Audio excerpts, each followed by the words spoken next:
You will not force.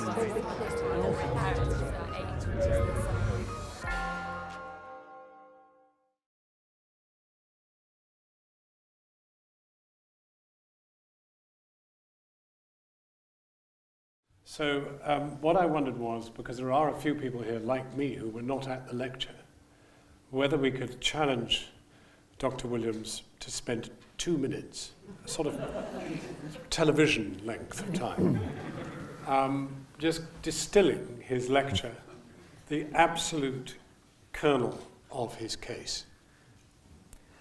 Thank you very much. One of the other things I'm not is economical, of course. Briefly, we make a great mistake in thinking about divine power if we think it's a vastly exaggerated form of human power. Human power deals with limits, constraints, and managing those. We imagine sometimes God's power must be like that, only much greater, so that God always gets his way. We need to rethink our concepts of power, because in traditional theological terms, the power of God as unlimited is inseparable from his will, his creativity, and therefore we need to think of divine power as the very being of God, coming into the world in certain circumstances and certain conditions, making a difference. What do we do about it? We don't try and harness it to our own use. We try to get out of the way and be silent, humble, and realistic enough to try to allow God to be God where we are and make a difference as God wants the difference made, not as we do. I'm worried as a journalist, as a reporter, that my whole life is taken up with faith conflict. Human conflicts are very varied, and in spite of some efforts to track them all down to faith, it doesn't quite happen like that. Faith is a marker of identity, just as a sociological observation. When people's identities are under threat, they may very often turn to faith as one vastly important and apparently very resourceful and powerful identity marker which can be brandished against others. If religious faith were always the source of conflict, you might expect to see conflicts in places where in fact you don't. That there are faith-related conflicts in so many places does suggest it remains a very strong identity marker and a very dangerous one. But if the religious difference is only the armour you put on rather than the root of the matter, then you can have friendly bishops and imams talking until the cows come home and not get to the root of the question, which might need another kind of address, which is more perhaps social and economic. One of the biggest surprises for me as Archbishop of Canterbury was the amount of time I found myself spending with Muslims. Simply because dialogue at least 3 different levels with Muslim scholars and leaders was built into, I won't say the weekly round, but certainly the monthly round. 3 levels. Most locally, the Muslim Christian Forum in this country, which was set up about 10 years ago to try and encourage grassroots dialogue between communities over issues like education, welfare, healthcare in communities. There were interfaith ventures with families and young people, that sort of thing. That continues. At another level, I convened every year a group called Building Bridges, which brought together usually about 30 to 40 people, half Christian, half Muslim, from around the world. And it was indeed a very interesting exercise working out who the significant or strategic people were to invite to that. We didn't make great play of this. We never issued agreed statements or policies. We just took a subject, for example, faith and science, or religion and modernity, or law, and spent a week engaging on these subjects with our texts at hand. And then there was the whole process that was around the Common Word Declaration, which came from the Muslim leadership addressed to Christians. And I was involved in one of the first responses to that, and several of the follow-up events. So there was really quite a lot of that, and a lot of willingness to pursue it, and a certain amount of political capital from some areas invested in it as well in the Muslim world.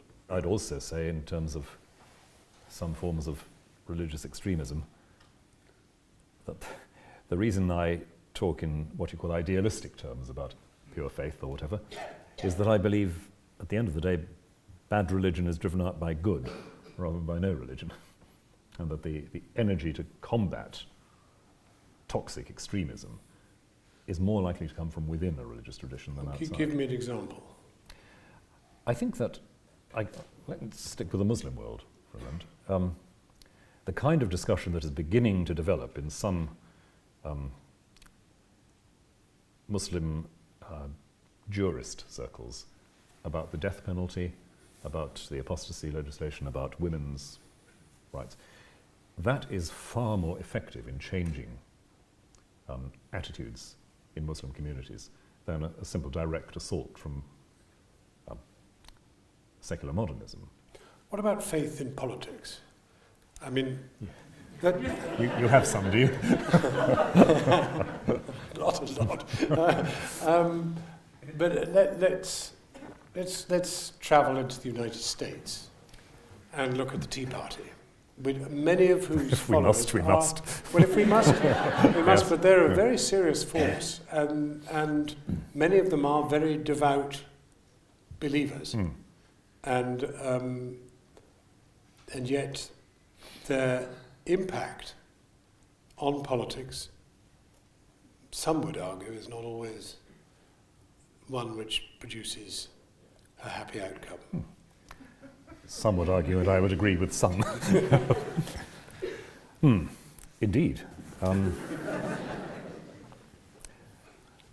Without going into the detailed question of just how effective the religious right now is in the States as opposed to 20 years ago, and I think there is a shift that I see, a shift in the direction away from excessive influence. Quite a lot of that relates to something I touched on in the lecture earlier, or in the questions afterwards, that there are forms of religious traditionalism or conservatism which, while claiming to represent the mainstream of their traditions, are in fact radical departures. Wahhabism is, of course, a modern reform movement within Islam. American fundamentalism is a 19th century creation. And therefore, they are, in some ways, paradoxically, the children of modernism itself. They're modern reactions. Were the Founding Fathers then either inspired or misguided to try to establish a constitution that divided church from state? Perhaps they were just sensible, or pragmatic. But it's a big question. It's a big question, yes. What are they after? There shall be, what's the phrase? There shall be no establishment of religion. Meaning, as I understand it, that there will be no legal privilege given to any Christian confessional body. I think it went further than that. I don't think they wanted any formalized faith of any description anywhere within the political structure. I'm not convinced of that. They're 18th century rationalist Christians who believe that rational Christianity is the foundation of ethics. That's what Jefferson thought. And of course he produced his edition of the New Testament to prove it, which is a very interesting volume. But you could have all that without any formal... But depends what you mean by the word formal. There shall be no establishment of religion means, as I say, there shall be no legal privilege for any confessional body. I don't think that necessarily means there shall be no voice for religious institutions within the debates of the state. Where is faith in war? But justifying rather than blessing, I think that's pretty much what somebody like Archbishop Temple would have said in the Second World War. And I'm not a pacifist. I wish I could be sometimes, because it feels a bit simpler than trying to take each conflict on its merits. But I have that lingering unease that pacifism may be trying to have it a little bit too simply in a very, very complex world where sometimes it seems as if the use of force is the only way in which we can restrain the... If you'd had to, would you have volunteered in the Second World War? Yes, I probably would, actually. Yeah. Because in addressing us about these issues, you're talking about very real, Yes. living, Yes. absolute forces. And we need your help.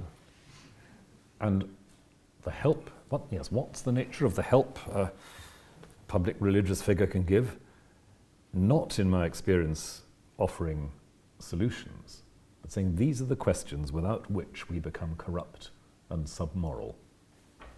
I look back on the early days of the Iraq War, not quite sure whether my judgment was right or not. I said very critical things before the war began. I remember publishing something when hostilities started, saying, well, now the decision's been taken, what's the next moral question? And it has to be, how do we get out and what do we do and when we have? What constitutes a successful engagement and what's the long-term strategy? I still think that was a good question, actually, and I didn't hear an answer then. Certainly hasn't been answered yet. No. I felt a certain embarrassment in pursuing the whole question of the morality of the war once hostilities had begun, I suppose because of a sense that other people were living with their lives at risk and putting other people's lives at risk in a hideously difficult, complex setting where I was sitting comfortably in Lambeth Palace, and I didn't feel very easy grandstanding, if you like, on the ethics of the war once hostilities were ongoing, and thought it was my job to try and raise the longer-term questions and, as far as possible, help to provide a bit of pastoral support for a lot of chaplains in the field, which was one of the things that was actually part of my job description as Archbishop. I'm Bishop of the Armed Forces. How would you characterize the state of faith in Britain today?